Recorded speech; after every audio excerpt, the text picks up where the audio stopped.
Hey guys, tonight we're heading somewhere ancient, sparkly, and just a little bit absurd. Ancient Colchis, home of the legendary Golden Fleece. Picture this. A literal flying ram, shimmering like it's been dipped in treasure, zipping through the skies like some magical escape Uber. It's part daring rescue, part mythological oddity, and 100% guaranteed to get weirder. And honestly, if you were living back then, between the sibling drama, sea monsters, and divine tantrums, you probably wouldn't last a week. I mean, sunscreen was made of crocodile dung. So before you get comfortable, take a moment to like the video and subscribe, but only if you genuinely enjoy what I do here. And hey, leave a comment with where and when you're listening. Midnight in Madrid, rainy afternoon in Toronto. I want to know. Now dim the lights, maybe turn on a fan for that soft background hum, and let's ease into tonight's journey together. You blink into sunlight, blinding, golden, with the kind of heat that makes ancient marble sweat. And you're standing at the edge of a cliff in the kingdom of Orchomenus. In the distance, waves crash like distant applause. And beside you, a ram, but not just any ram. This one sparkles like someone took a regular sheep and replaced all its wool with sunlit treasure. This is no ordinary livestock. This is Chrysomelos, the golden ram, sent by a cloud nymph, yes, that's a job title, to save two kids from their evil stepmother. You barely have time to wonder if it's safe to climb onto a mythological sky goat before you're flying. You cling to its fleece, soft and warm, like holding on to sunlight, and the wind howls past your ears as kingdoms blur beneath your feet. Beside you rides Phrixus, terrified but determined, and his sister Helle, knuckles white around the wool. The sea opens up beneath you, endless and blue. You're halfway between awe and nausea. Then Helle slips. She screams, and her hand disappears from the fleece. There's no time to grab her.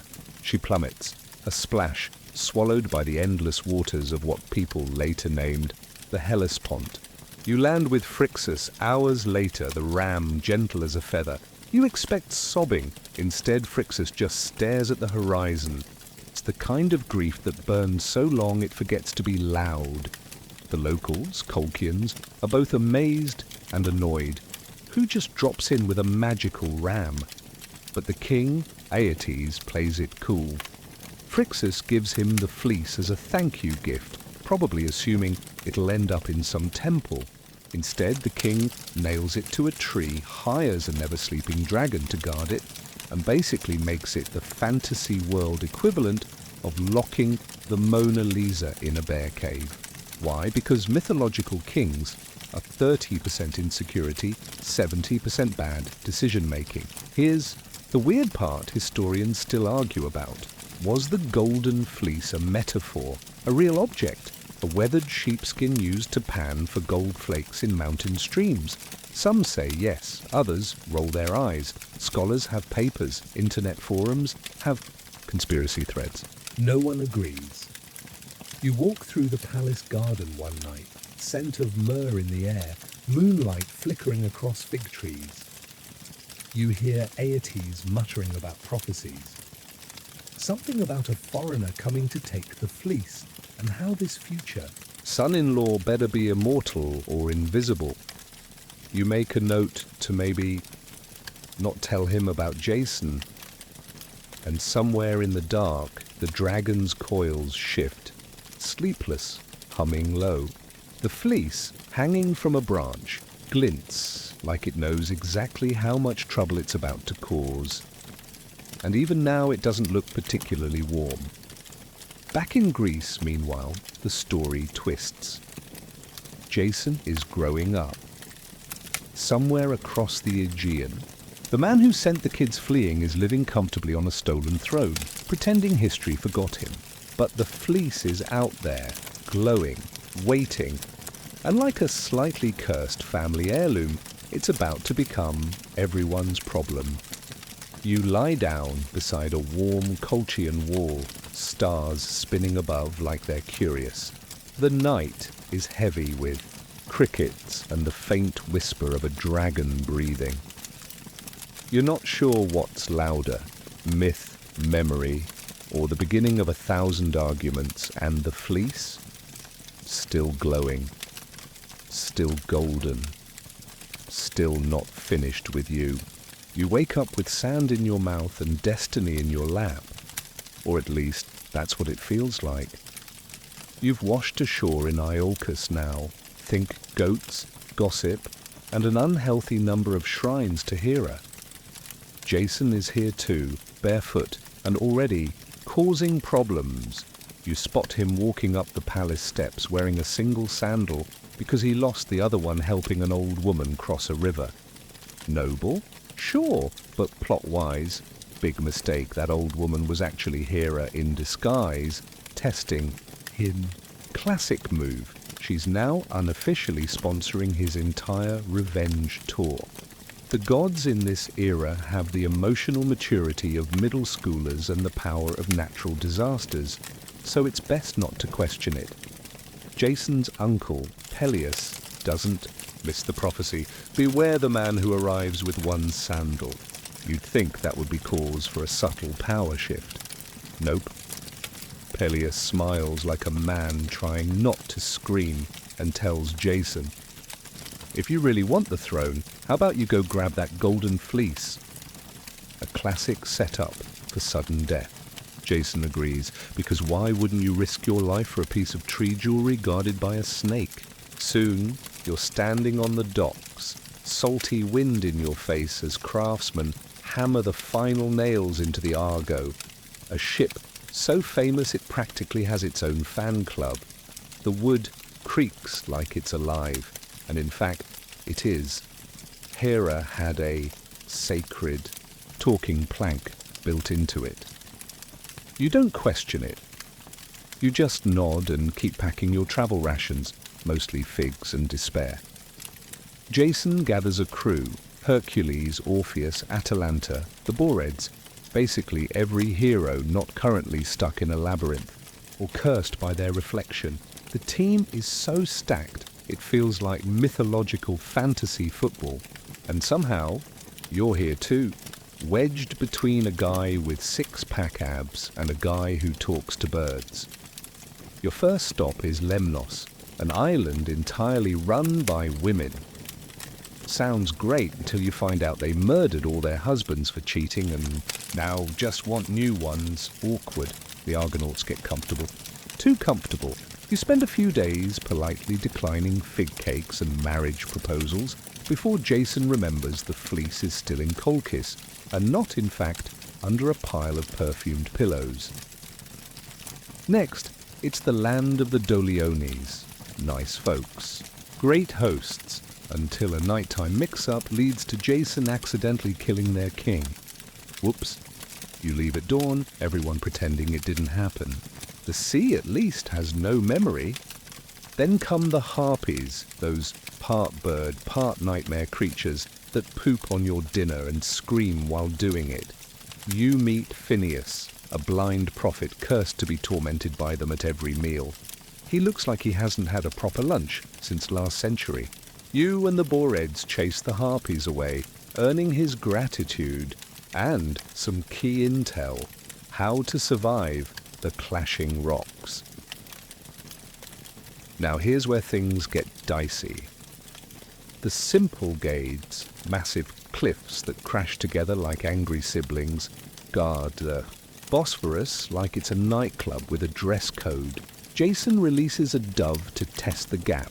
The bird flutters through just in time, losing only a tail feather.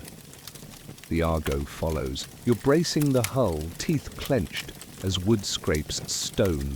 And sea foam blinds your eyes. But you make it. Barely. Behind you, the cliffs freeze, cursed into stillness. It's dramatic, it's cinematic. And it's only Tuesday. You pass more islands, hear stories whispered on the wind.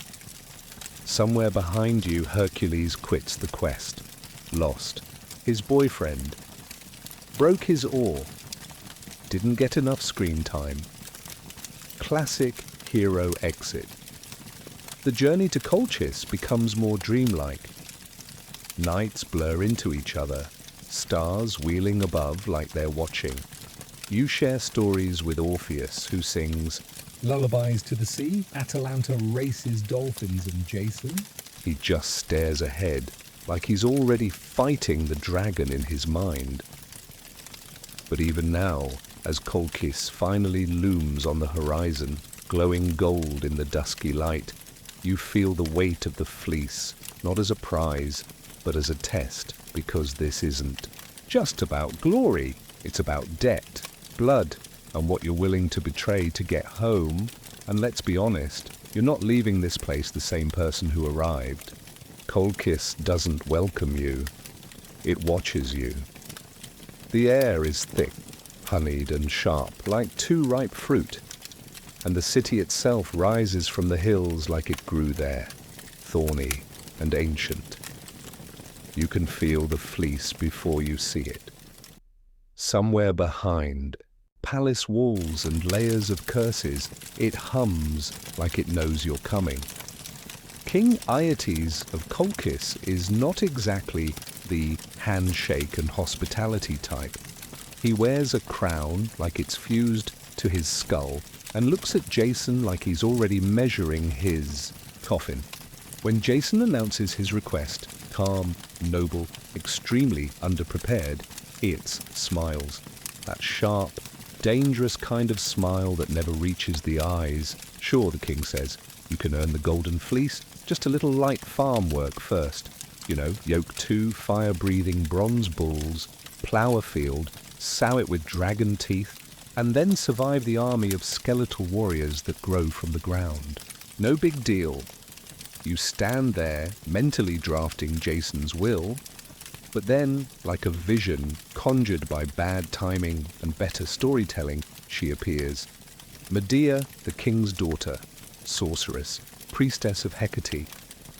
Beautiful in that way, fire is beautiful, hypnotic, deadly, and guaranteed to ruin your life.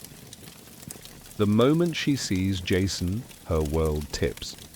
And you, standing right there, can practically hear the sound of mythology shifting. Medea offers help, but not without a price. Love. Or at least something Like it. And Jason, heroic as ever, agrees. You've never seen a man fall faster or dumber. That night, under a moon swollen with prophecy, she brews the salve. Strange roots, glowing herbs, whispers in forgotten tongues. She hands the potion to Jason, with a look that says, this will save you and maybe destroy me. So you're back at the arena. The bronze bulls are real, huge, and very much on fire. Jason slathers himself in the potion, and you swear you see steam rise off his skin.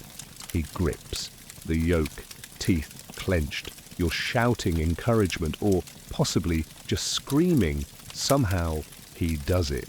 The bulls buckle, the field is ploughed, then come the dragon teeth, scattered like seeds. The earth groans, and out come the sown men, warriors born of dirt and death. Sharp bones, hollow eyes. Jason remembers Medea's final advice. Throw a stone into their midst. Confuse them. And it works. The bone warriors turn on each other, hacking and slashing, until the field is silent again. You're standing in the blood-soaked mud, still holding your breath. Aeetes is less than thrilled. Now you're part of a heist. Medea sneaks you through palace corridors, past whispering braziers and statues that follow you with their eyes. Finally, the grove. And there it is, the Golden Fleece, hanging from a branch, glowing faintly like a dying star. Guarded by a dragon. Not a metaphorical dragon. Not a cute lizard with wings.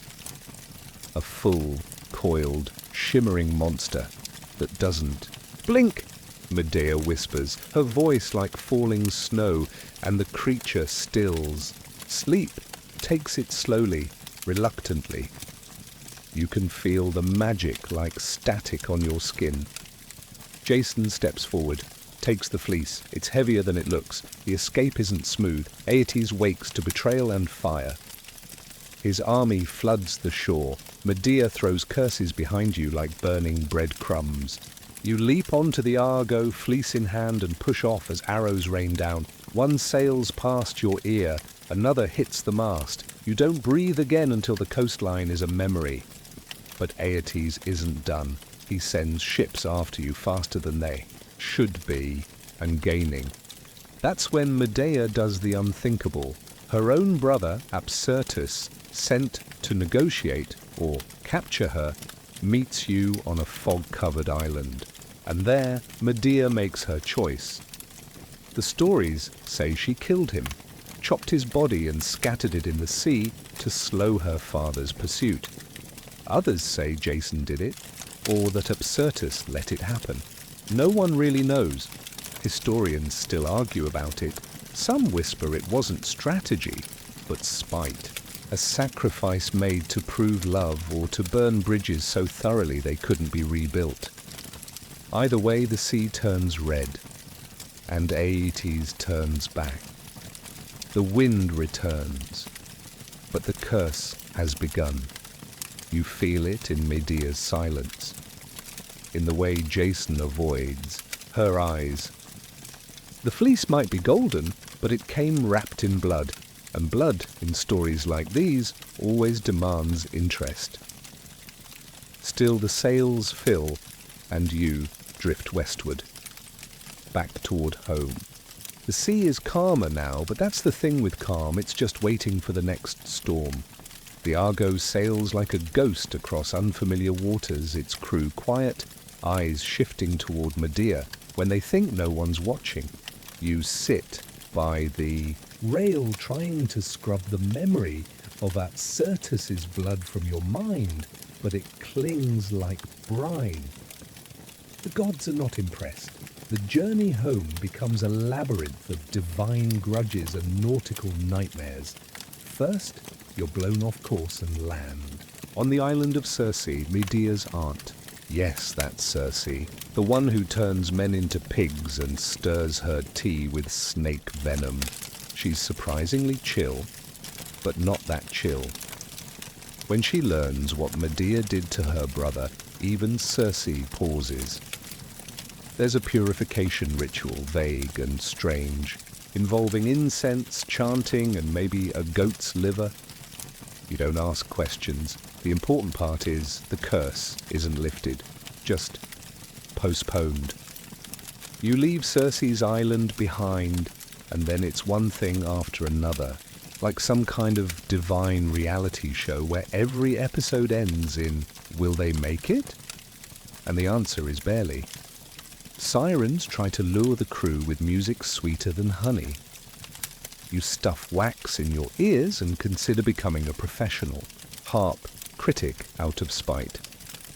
Then come the clashing rocks, massive stone walls that smash together without warning, pulverizing anything between them. The Argo only makes it through because you release a dove first, and the gods decide that's clever enough not to kill you. One winged bird flutters through and the rocks pause. You sail through with inches to spare. You think you're safe after that. You're not.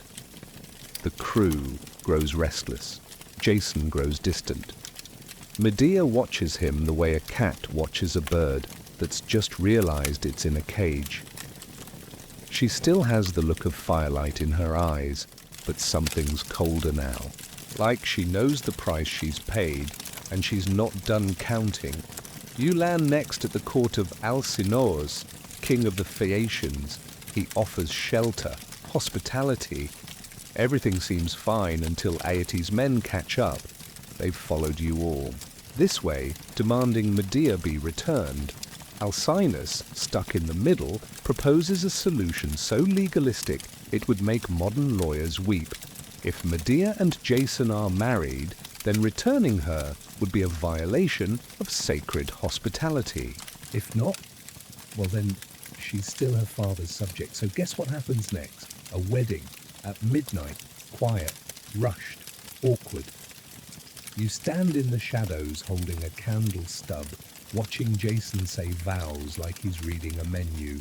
Medea looks radiant, but also like she knows this isn't the dream, it's insurance. History books won't call it romantic. Some say they were already in love. Others? That Medea just wanted to survive. Again, historians argue. With Aeetes' men outmaneuvered, the Argo sails on, but the cost keeps adding up. At every port, stories precede you. Whispers of the sorceress bride, the prince of Iolcus who brings storms in his wake. People offer gifts and keep their children inside. Eventually, you reach Crete, and that's where you meet Talos. Talos. A giant bronze man built by Hephaestus himself, tasked with guarding the island. You can hear him before you see him, the rhythmic thudding of his steps along the shore, like a war drum echoing through sand. He's got a single vein filled with ichor, the divine lifeblood of gods and weird automata, and it's plugged with a bronze nail. So naturally Medea pulls it out. The giant shudders, groans, and topples like a felled tree. His body hits the shore, sand flying like sparks, and silence follows. It's a death that feels almost too big to witness, like watching a mountain fall. The fleece remains rolled up in the hull, oddly quiet. No longer gleaming, but brooding. You start to wonder if it misses its dragon. Back on the ship, Jason acts like victory is inevitable now. Like home will greet him with trumpets and statues, but you feel it, how the tide has turned. The crew laughs a little less. Medea sings to herself more often, but the songs don't sound like lullabies anymore. You're nearing Iolcus. The journey is almost done, and no one seems relieved. The coast of Thessaly rises on the horizon like a long-promised dream, but no one cheers. You dock at Iolcus in eerie silence, the ship groaning against the quay, like it knows this homecoming isn't going to be sweet. Jason strides ashore with the fleece bundled in his arms like a newborn, head high, expecting a crowd, a feast, a throne. But there's no fanfare. Instead, there's Peleus, older, meaner, and still very much alive.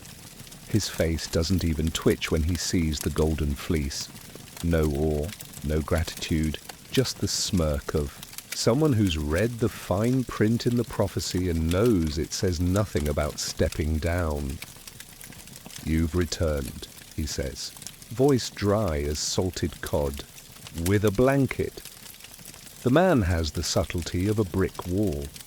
You watch Jason's confidence fray. He insists that the gods demanded this quest, that he's fulfilled his destiny. But Peleus leans on his staff and just says, "Destiny or distraction?" And here's where things get messy. Medea, she watches it all like someone planning a chess match. No one else knows they're playing. Peleus won't give up the throne, and Jason, who still doesn't quite understand that Medea isn't just a witch, but a strategist, is crushed, powerless. So Medea steps forward. She doesn't raise her voice, doesn't threaten. She simply spreads the word that she knows how to make old men young again. Now Thessaly is full of tired old men. Word spreads faster than a tavern brawl. Soon Peleus's daughters are begging her to teach them. She nods, ever so modest, and performs a demonstration. A sickly old ram is chopped up, boiled with herbs, and, a sprightly lamb leaps from the cauldron. You remember the scent of the broth. It smells like rosemary and nightmares. Convinced, the daughters do the same with their father. Except this time, no magic lamb hops out. Peleus is dead. Very dead. Dead in pieces. You don't even want to think about how much blood there was, or how calm Medea looked. Here's where the story splits again. Some say Jason knew nothing. Others whisper he planned it. The truth is slippery, like an eel in a wine barrel. Historians still argue, still dig through dusty manuscripts, hoping for clarity. Good luck. But the people of Iolcus don't care about nuance. They see a king murdered and a foreign witch at the heart of it. Jason and Medea are exiled, so the heroes return to the sea, homeless, haunted, and not exactly welcome anywhere. Jason's confidence has begun to rot around the edges. You see it in the way he flinches when Medea touches his arm. Like he's realizing too late that love and ambition don't mix well when sorcery is involved. You sail to Corinth, where they're grudgingly allowed to settle.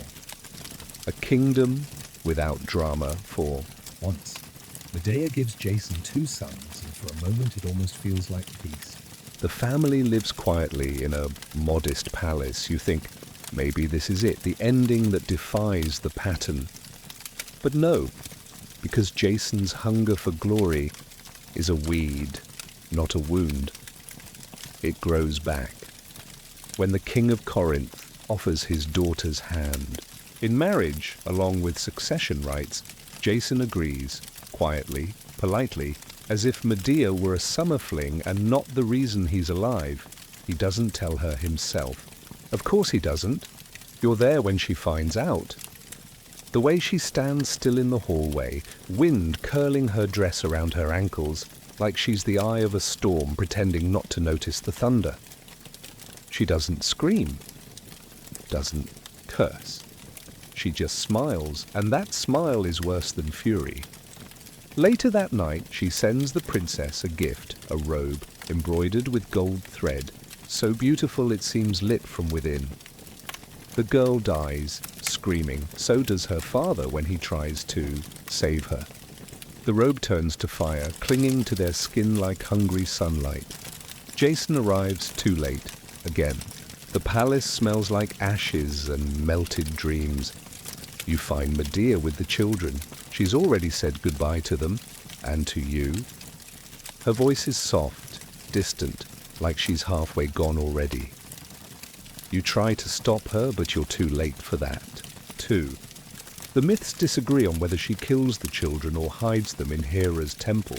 Some say she spares them, some say she doesn't. Some say she flies off in a chariot pulled by dragons, which is a little dramatic, even for her. All you know is the nursery is empty and the silence feels like a scream someone swallowed. Jason is broken. He falls to the ground amid the ashes, clutching a piece of the robe. He calls it betrayal. He calls it madness, but Medea calls it justice. And whether or not you agree, well, no one walks away clean from a legend. Jason never recovers. You stay with him as he wanders Corinth's alleys like a man unstitched, haunted by the shape of a woman in the smoke, the echo of small feet on marble. The palace gates are shut to him now. He doesn't ask to be let back. In years pass. You watch as the Golden Fleece, once radiant, fades to a dull, brittle scrap, like an old medal from a war no one remembers. It's hung in a neglected temple, more dusted than revered. Children poke it with sticks. Priests forget which god it belongs to. Jason doesn't care. He sleeps by the shore, under broken hulls and rusted anchors, a hero turned footnote. When people recognize him, they whisper, mostly in pity. And here's where the gods, ever poetic, tie off the story. One afternoon, Jason stumbles onto the old Argo, now half buried in a shipyard. It's a husk of a ship, ribs cracked, prow eaten by ivy. He leans against it, perhaps, to reminisce, or maybe just to rest. The beam snaps. You hear it more than see it. The crack, like thunder, the dull thud. When you run to him, Jason is pinned beneath the rotting wood, unmoving, and that's how he dies. Not in battle, not in glory, not even in rage, but under the weight of his own past, literally crushed by the Argo, the very ship that carried all his triumph and tragedy. The poets love that ending. Symmetry, you know. But you're left with a hollow ache, because you saw it all.